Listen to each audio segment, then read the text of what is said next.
মূল্যায়নপত্র যেখানে তাদের যে পরীক্ষাগুলো দিয়েছে সেই মূল্যায়নপত্রটা তাদেরকে দেওয়া হয়। এখন বোধহয় সব কলেজে দেওয়া হয় না, কিন্তু আমি বলবো যে ছাত্ররা নিজেদের স্বার্থেই সেটা যদি চায় তাহলে যে কোনো শিক্ষা প্রতিষ্ঠান অধ্যক্ষ সেটা দিতে বাধ্য।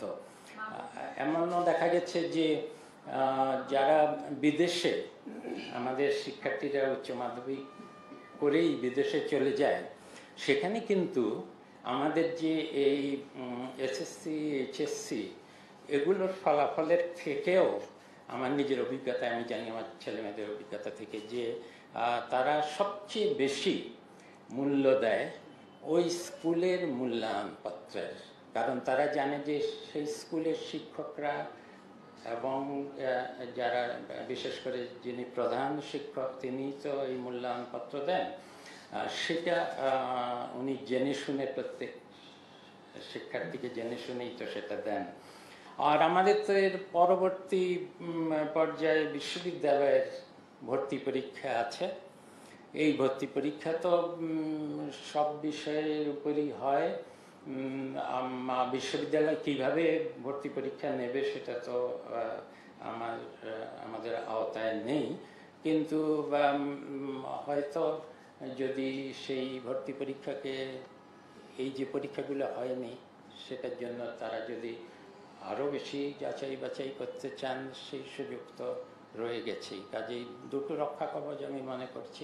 একটা হলো যে নিজেদের কলেজ থেকে শিক্ষার্থীরা তাদের সারা বছরে সব পরীক্ষার মূল্যায়নপত্র গ্রহণ করবেন, এটা চাইলেই তারা পাবেন। কোনো শিক্ষার্থী যদি খুব খারাপ রেজাল্ট থাকে সে হয়তো চাইবে না, আমাদের কিছু বলার নয় সেটাতে, কিন্তু আমি শিক্ষা প্রতিষ্ঠানগুলোর প্রধানদেরকে অনুরোধ করছি যেন সেই মূল্যায়নপত্রগুলো তাদেরকে দেওয়া হয়। আর যতই এই অস্থিরতা চলতে থাকুক, এই নতুন শিক্ষা ব্যবস্থার যে সংস্কারগুলো হাতে নেওয়া হয়েছে, এখনকার যেই পরিস্থিতিটা হলো, তার সত্ত্বেও আমি মনে করি আমাদের যেই শিক্ষা সংস্কারের যে কার্যক্রম, পাঠ্যক্রমের সংস্কারের যে কার্যক্রম, এবং সর্বোপরি একটা শিক্ষানীতি, আধুনিক শিক্ষানীতি তৈরি করার অন্তত প্রাথমিক পদক্ষেপের যতটুকু সময় পাওয়া যায় তার যে চেষ্টা, একটা প্রারম্ভিক সূচনা করে যাব ইনশাআল্লাহ, সেটা আশা করি।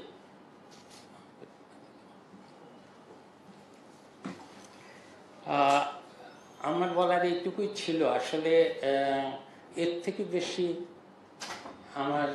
আমার নিজের অনুভূতিগুলো বললাম। আমাকে প্রশ্ন করলে যে এর থেকে বেশি কিছু আমি নির্দিষ্ট করে বলতে পারবো তা তো না। সংস্কারটা যদি স্যার স্পেসিফিক করেন, যে আপনি বলছেন যে পাঠ্যক্রমে যে সংস্কার করবেন, এই সংস্কারটা যদি স্পেসিফিক করেন, আর এই আপনারা যে 8 তারিখে ওত নিলেন আর এই 10-12 দিন এতদিন হয়ে গেল, এখনো পর্যন্ত আমি কবে ওত নিয়েছি? মানে আপনারা আর কি এই গভর্নমেন্ট 8 তারিখে ওত নিয়েছে। আমি তো মাত্র এখানে 3 দিন এসেছি। আমি কি আগে থেকে জানতাম এবং হোমওয়ার্ক করেছি?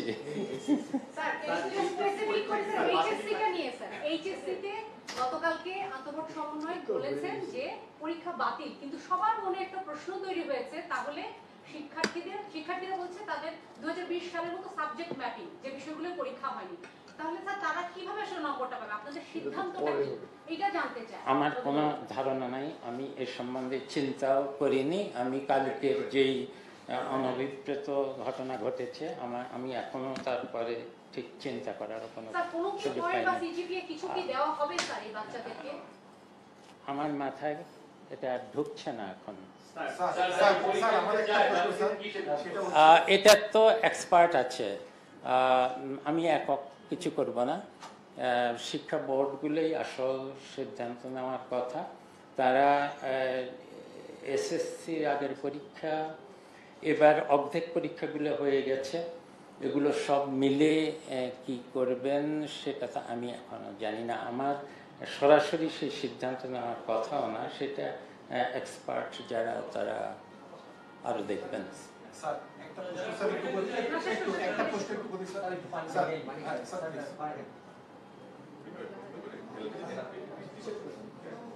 পরীক্ষা বাতিল থাকছে কিনা, অনেকে আন্দোলন করছে। আমি এই পর্যন্ত যা বলেছি তার থেকে আর বেশি কিছু আমার বলার নেই।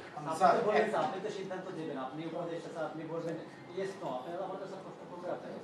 আপনি যেটা বলবেন যে অনেকে আন্দোলন করছেন, অনেকে আন্দোলন করছেন, অনেক জায়গায় আন্দোলন করছে পরীক্ষা নেওয়ার জন্য, স্যার এটা একটা পরিষ্কার মেসেজ আমাদের দেওয়া, মানে মানুষকে জানানো দরকার যে সেটা তো এই এই এই পরীক্ষা যে কোনো ঘোষণা ঢাকা শিক্ষা বোর্ডের চেয়ারম্যানের দেওয়ার কথা, তিনি যে ঘোষণা দিয়েছেন সেটাই বলবো। স্যার যেটা হচ্ছে স্যার, আমরা দেখছি যে স্যার 5 আগস্টের পর থেকে স্যার এখন পর্যন্ত আমাদের বিশ্ববিদ্যালয়গুলোতে আক্ষরিক অর্থে কোনো উপাচার্য নেই। বেশিরভাগ উপাচার্য পদত্যাগ করেছেন। বিশ্ববিদ্যালয়গুলো আপনারা খুলে দিয়েছেন, কিন্তু কোনো ক্লাস হচ্ছে না, পরীক্ষা হচ্ছে না। এই একটি বিষয় স্যার, এই নিয়মগুলো কবে হবে স্যার? সেই সঙ্গে আরেকটি বিষয় আমি একটু আপনার দৃষ্টি আকর্ষণ করি স্যার, আপনি সম্ভবত দেখেছেন বিভিন্ন স্কুল কলেজে শিক্ষার্থীরা, অনেক জায়গায় শিক্ষার্থীরা শিক্ষকদেরকে হেনস্থা করে তাদেরকে চেয়ার থেকে সরিয়ে দিচ্ছে, এবং সেখানে আবার শিক্ষকদের আরেকটা অংশ ইন্ধন দিচ্ছে স্যার। এই বিষয়টা নিয়ে আপনারা কি ব্যবস্থা নেবেন স্যার? এই যে দেশে হাজার হাজার শিক্ষা প্রতিষ্ঠান আছে বেসরকারি খাতে, বিশেষ করে প্রাথমিক বিদ্যালয়গুলো না, এই কলেজ, বেসরকারি কলেজ এবং বেসরকারি এই যে মাধ্যমিক স্কুলগুলো, এগুলোতে এত ব্যাপক এগুলো, এবং এগুলোর মধ্যে যেই পরিচালনা বোর্ড ছিল তারা যেভাবে এটাকে রাজনীতিকরণ করেছেন, এবং তাতে করে শিক্ষক নিয়োগে যত অনিয়ম হয়েছে, তো বহু বছরের পুঞ্জীভূত অনিয়ম, এবং অনেককে যে চাকরিচ্যুত করা হয়েছে অত্যন্ত এটা অসঙ্গত কারণে, সামান্য কিছু রাজনৈতিক কারণে। আমি এখনো অনেকের সাথে আমার কাছে এসেছে যারা খুবই খুবই এটা মানে মর্মান্তিক কিছু জিনিস, যে এমন বয়সে তাদের চাকরিচ্যুত হয়েছেন সামান্য একটা রাজনৈতিক কারণে, বা বোর্ডের কিছু মানুষের ব্যক্তিগত আক্রোশের কারণে। এগুলো আমার কাছে একলা একলা এসেছে, যেটা হাজার হাজার। এটা একটা নীতিগত সিদ্ধান্ত ছাড়া তো এটা সম্ভব না, কি করা যায়।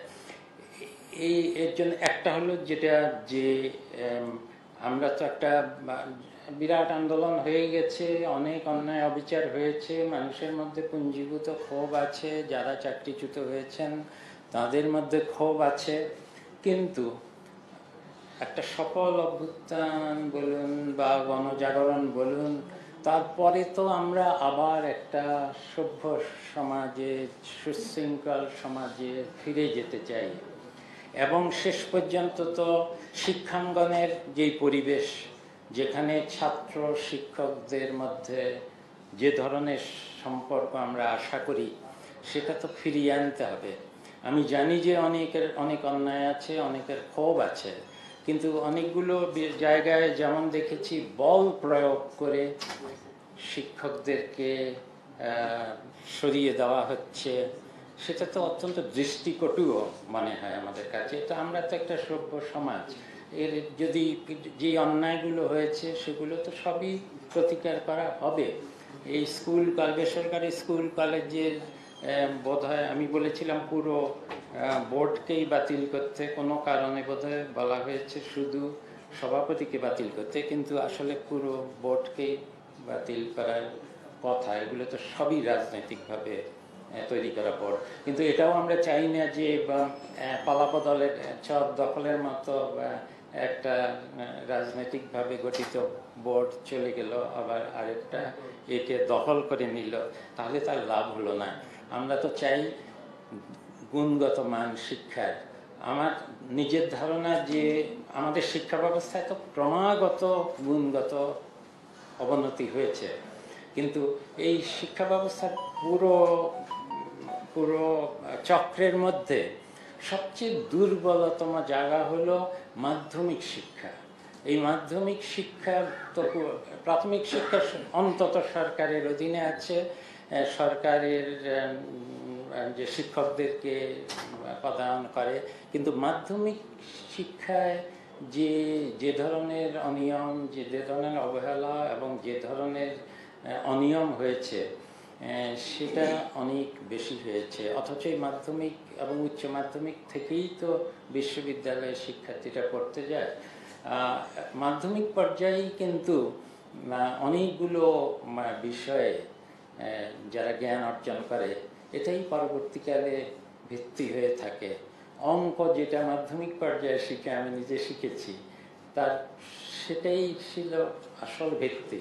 এরপরে আমি কেমব্রিজ বিশ্ববিদ্যালয়ে অঙ্ক পড়াতাম, কিন্তু ওই মাধ্যমিক আমার মনে হয়েছে যে ওই মাধ্যমিক ওই যেই বিষয়গুলো পড়েছিলাম উচ্চ মাধ্যমিকে সেটা কিন্তু পরবর্তীকালে ভিত্তি রচনা করেছে। যে প্রশ্নটা সেটা হলো যে শিক্ষাঙ্গনে ভদ্রতা রক্ষা করতে হবে, বল প্রয়োগ করা যাবে না এবং অপমানিত করা যাবে না, ব্যক্তিগতভাবে অপমানিত করা যাবে না। এটা তো হিউম্যান রাইটস, মানবিক, আমরা তো হিউম্যান রাইটসে বিশ্বাস করি। যে যত অন্যায় করুক না কেন সেটাকে শান্তিপূর্ণভাবে, সেটাকে নিয়ম মাফিক আমরা যত দ্রুত পারি প্রচেষ্টা চালাবো। নতুন নতুন যদি যতদূর পারা যায় নিরপেক্ষ কর্তৃপক্ষ, নতুন ধরনের যে বোর্ডে যারা আছেন এবং যেগুলো স্পেসিফিক অন্যায়ের অভিযোগ আছে এগুলো সবই একত্রিত করা হবে। এবং করে এখন তো আমরা শুরু করেছি একদম প্রশাসনের সর্বোচ্চ পর্যায় থেকে, স্কুল পর্যায়েও চলছে, কিন্তু এটা তো রাতারাতি হবে না বলে যে তাদেরকে বল প্রয়োগ করে একটা বিশৃঙ্খলা তৈরি করতে হবে কোনো মতেই আমরা চাই না। উপাচার্য নিয়োগটা হবে কবে স্যার? উপাচার্য বিশ্ববিদ্যালয়গুলোতে স্যার, কারণ বিশ্ববিদ্যালয়গুলো এখন স্থিতিশীল হচ্ছে না স্যার। বিশ্ববিদ্যালয়গুলো সরকারি খাতে 50টার বেশি বিশ্ববিদ্যালয় আছে, তার মধ্যে 45টার মতো বোধহয় যেখানে কেউই নাই।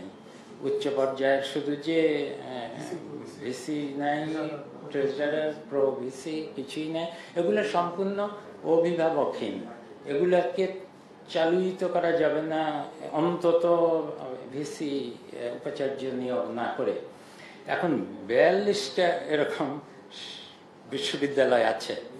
আগে যে সুবিধা ছিল সেটা হলো যে যখন যেই দল থাকে সেই দলের তো লাল নীল শিক্ষকদের দল আছে, তারা একটা তালিকা করে সাথে সাথে দিয়ে দিতে পারেন, তা আর কোনো বিবেচনা নাই। তাদের তালিকা যেটা তাদের মতো কাজে, সেটাতে তথ্যের কোনো অভাব হতো না। সবচেয়ে খারাপ পদায়ন হতো কিন্তু তথ্যের ঘাটতি ছিল না। আবার অন্য দল আসলে তাদেরও একটা তালিকা আছে, তাদের শিক্ষক সমিতি আছে, তাদের সংগঠন আছে, সেখান থেকে তালিকা তৈরি হতো, সেটা চলে আসতো। আমাদের ক্ষেত্রে তো আমি সেই সুযোগ পাচ্ছি না।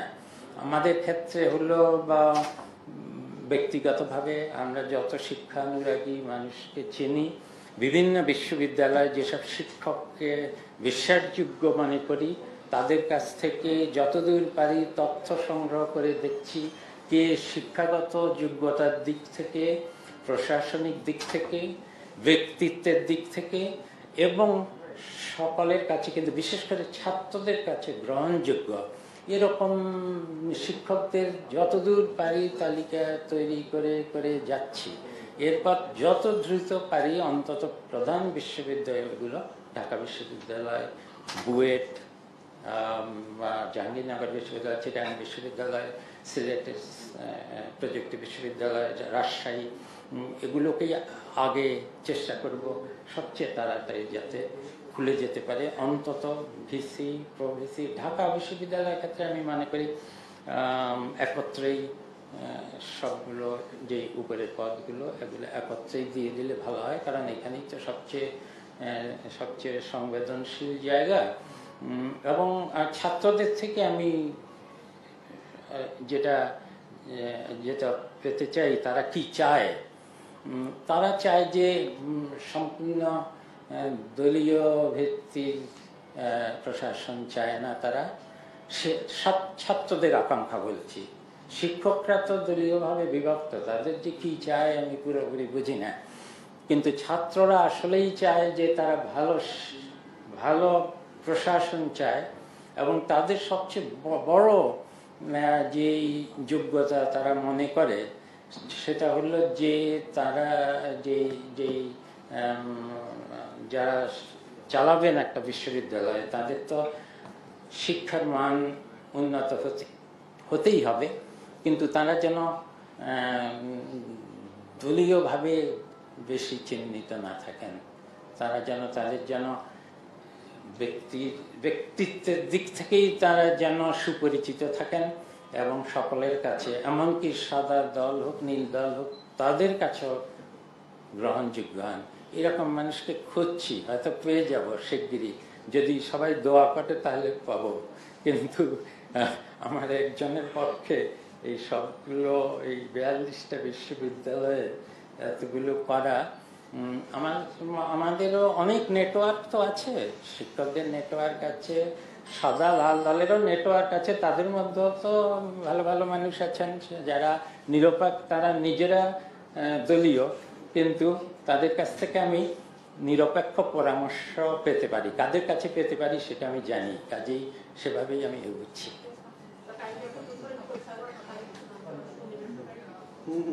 বলেন, উত্তর দিতে পারবো কিনা জানি না।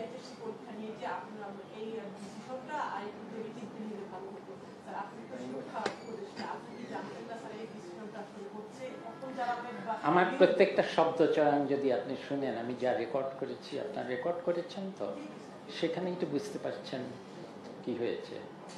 আমি তো বলেছি যে প্রশাসনের সর্বোচ্চ জায়গায় যেটা এই সচিবালয়, এটা অরক্ষিত হয়ে পড়েছিল।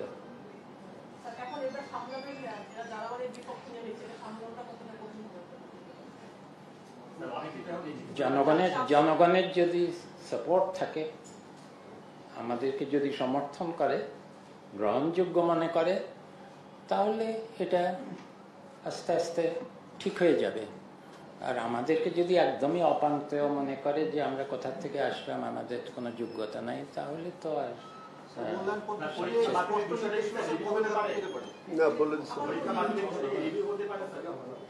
আমি এই যা বলেছি তার বাইরে কিছু বলতে চাই।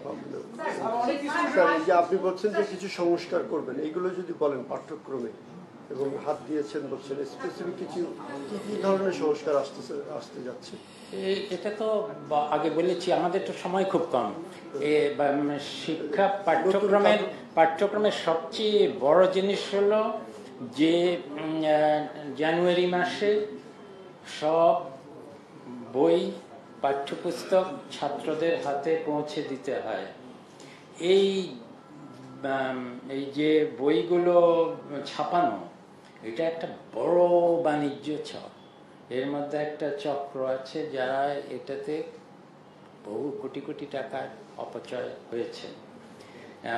কিন্তু সময়টা প্রচণ্ড কম। আমাদের যদি সময় থাকতো তাহলে পুরো শিক্ষাক্রমকে সাজিয়ে সেভাবে নতুন বইগুলো দিতে পারতাম। সেটাও, আর নতুন শিক্ষানীতি করতে তো আরও সময় লাগবে। আরেকটা সমস্যা হলো যে নতুন শিক্ষাক্রমে এখনই অনেকে ঢুকে গেছে। এখন ক্লাস 9-এ যারা পড়ছে তাদের তো 8-9 মাস হয়ে গেছে। আমাদের একটা সবচেয়ে বেশি আপাতত যেটা সম্বন্ধে অভিভাবকরা সবচেয়ে বেশি চিন্তিত ছিলেন যে আমাদের ছেলেমেয়েরা এই শিক্ষাক্রমে কিছু পড়ছেন না, তারা কি কি সব প্রজেক্ট করছে যেটা ওনারা বুঝতে পারছেন না, এবং মূল্যায়নের পদ্ধতিও বুঝতে পারছেন না। আমি 2-1টা ওই বইগুলো সব নিয়েছি, এবং এগুলো অনেকগুলো দেখে আমি যেটা দেখেছি যে মূল্যায়ন পদ্ধতি কি হবে না হবে, এই বাংলা আমি নিজে বুঝি না, আমি বুঝতে পারি না কি করে আসলে মূল্যায়ন হয়।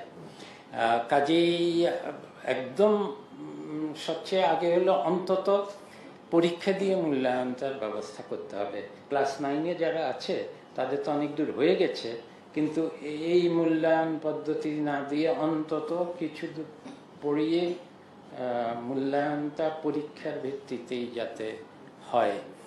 কিন্তু রাতারাতি তো সেই পরীক্ষা পদ্ধতি আমি এখন বদলাতে পারবো না, কারণ যেই আর নতুন যেই পাঠ্যক্রম, এটা মোটামুটিভাবে আমরা চেষ্টা করছি, যেহেতু আমাদের কাছে হাতে আর সময় নাই এবং ছাপাতে দিতেই হবে, 1 সপ্তাহের মধ্যে ছাপাতে দেওয়ার কথা। সেখানে আমরা আমাদের কাছে যেটা আছে সেটা হলো 2021 সালের আগের যেই পাঠ্যপুস্তকগুলো আছে এগুলোকে ছাপানো যায়, কিন্তু এগুলোকে ছাপাতে গেলে যেহেতু কিছু দূর পর্যন্ত যেমন প্রথম দ্বিতীয় তৃতীয় শ্রেণী পড়ে ফেলেছে, সেগুলো তো ইভেন ওগুলোর মলাটেও যা লেখা আছে সেগুলোরও সংস্কার করতে হবে। পিছনের মলাটে লেখা আছে অনেকে দেখবেন, এবং কিছু কিছু টেক্সট যেটা লেখা সেটা অতি দ্রুত যাতে সংশোধন করা যায় সেগুলো পড়ে, কিন্তু এটা দিয়ে আপাতত চালিয়ে যাওয়া যাবে। আমাদের আসল সমস্যাটা হবে নতুন এই এখন যারা 9-এ পড়ছে এরা মাঝখানে পড়ে গেল, কারণ আমরা আগামী বছরের ক্লাস 10-এ আবার বহুমুখী সে যারা বিজ্ঞান পড়তে চায়, যারা কলা বিভাগে, তারা বাণিজ্য বিভাগে, এটা আমরা মনে করি স্কুল পর্যায়ে থেকেই শুরু না করলে কলেজে গিয়ে হঠাৎ করে তারা ওই লেভেলে পারে না। এটা আমার নিজের অভিজ্ঞতা, তো আমি জানি। এজন্য সেই পাঠ্যপুস্তকগুলো আছে, কিন্তু সেগুলো তো একটু পরিমার্জন না করে এখনই দেওয়া যাচ্ছে না। কাজে সেটার আমরা চেষ্টা করছি, এবং যত তাড়াতাড়ি যেহেতু এবারের এই মুদ্রণে বড় ধরনের বাণিজ্য হবে না, সে কারণে অন্তত আমরা এমন পদ্ধতিতে ছাপানোর ব্যবস্থা করব যেটাতে অন্তত পাঠ্যপুস্তকগুলো দেখতে অন্তত দৃষ্টিনন্দন হবে, কাগজগুলো এত খারাপ হবে না, এর মধ্যে ছাপায় এত ভুল থাকবে না। এটা সরকারি যে প্রকিউরমেন্ট পলিসি আছে না, এগুলো তো আমলাতান্ত্রিক। সেই আমলাতান্ত্রিক জটিলতাকে যতদূর পারি কমিয়ে এনে আমার নিজের উপরই দায়িত্ব নিয়ে, যে উনি যদি কারাপশন করে থাকেন করেছেন, কিন্তু তা সত্ত্বেও আমি চেষ্টা করব যে অন্তত বইগুলো সুন্দরভাবে ভালোভাবে মুদ্রিত, ঠিক সময়ে মুদ্রিত হয়, আর্থিক অনিয়ম হবে না, এটা আমি নিশ্চিত করব। টেক্সটে কি ধরনের পরিবর্তন আনছেন স্যার? টেক্সটগুলোতে কি ধরনের পরিবর্তন আনছেন? ইতিমধ্যে একটা শপথে আমরা দেখছি স্কুলে, প্রাইমারি স্কুলের যে অ্যাসেম্বলিতে শপথ হতো, ওটা আমাদের একটা কমিটি তৈরি করে দিচ্ছি। আমি তো সব বিষয়ের বিশেষজ্ঞ না। টেক্সট এক্স্যাক্টলি কি হবে ন্যূনতম করতে হবে, কারণ সময় নাই, অতি দ্রুত করতে হবে। এবং ওই যে একটা আমলাতান্ত্রিক পদ্ধতির যে ইনি হবেন প্রধান কি যেন বলে লেখক, তারপরে পর্যায়ে অন্য লেখক, এত কিছুর সময় নাই। একজন যিনি ভালো পারেন উনি কলেজের শিক্ষক হন বা বিশ্ববিদ্যালয়ের শিক্ষক হন, উনি নিজের দায়িত্বে আমাদের কিছু গাইডলাইনে উনি নিজে করে দেবেন, তাতেই করে মনে করি। স্যার কিছু না হলে স্যার একটা বিষয় স্যার, আপনি বলছিলেন যে আমাদের হাতে আছে আর 3 মাস স্যার। আমার যে 2021 সালের যে বই আমরা আবার যেটা ছাপানোর সিদ্ধান্ত নিচ্ছে, সেটা কাভার যদি চেঞ্জ করতে হয়, তারপরে টেক্সটও যদি চেঞ্জ করতে হয়, সেই টেক্সটটা রিভিউ করতে তো স্যার সময় লাগবে স্যার। সেই সঙ্গে স্যার এই বই ছাপানোর টেন্ডারটা কিন্তু হয়ে গেছে স্যার। সেই টেন্ডারটা মানে এটা টেন্ডার হয়নি, আগের গুলো হয়েছে। আমি বন্ধ করে দিয়েছি সব, যেখানে যা আছে সব বন্ধ।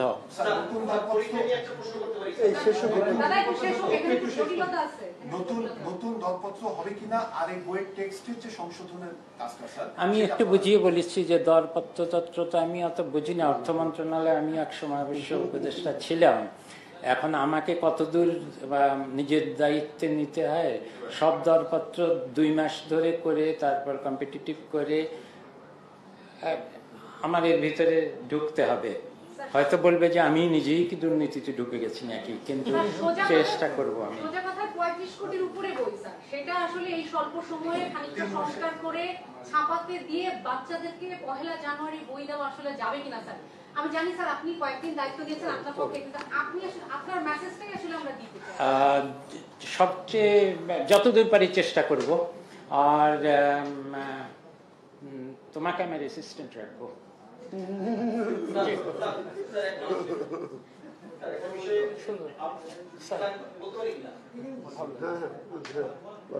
হ্যাঁ, আপনি আপনার দেশের সন্তানদের উদাহরণ দিয়ে যেটি বললেন যে বিদেশে যাওয়ার ক্ষেত্রে শিক্ষার্থীদের এই যে বিদেশ থেকে মূল্যায়নের প্রেক্ষিতেই সব কলেজ যেন একটি মানে ওইখানে তাই হয়। এইটা কি স্যার আপনি যেটা আজকে বললেন এইটাই কি, নাকি বোর্ড থেকে কোনো আনুষ্ঠানিকভাবে নির্দেশনা বা ঘোষণা দেবে, নাকি আপনি যেটা বললেন এই নির্দেশনা অনুযায়ী? এটা যে কোনো শিক্ষার্থীর অধিকার, কোনো আনুষ্ঠানিকতা বা কোনো নিয়ম নীতি বা আইন করতে হয় না। আমি ছাত্র হিসাবে আপনাদের কলেজে 2 বছর পড়েছি, আমি আমার মূল্যায়ন পত্র চাই। আমি এতগুলো পরীক্ষা দিয়েছি, আমার মূল্যায়ন পত্র চাই, দিতেই হবে। এটা তো আমার আইন করতে হবে কেন? কোন শিক্ষক অস্বীকার করবে সেটা না দিতে? নিজেদের গরজেই ছাত্ররা সেটা চাইবে। এখন এটা এই মূল্যায়ন পত্রটা তাদের সারা জীবনে ব্যবহার করবে, কারণ তারা তো অনেকগুলো পরীক্ষা দিতে পারেনি। আপনাদেরকে ধন্যবাদ। আমি এত বড় এরকম ফর্মাল জিনিস আমি পারি না। আমাদের একটু মিট করতে হবে স্যার। শিক্ষা তো স্যার মানে খুবই মানে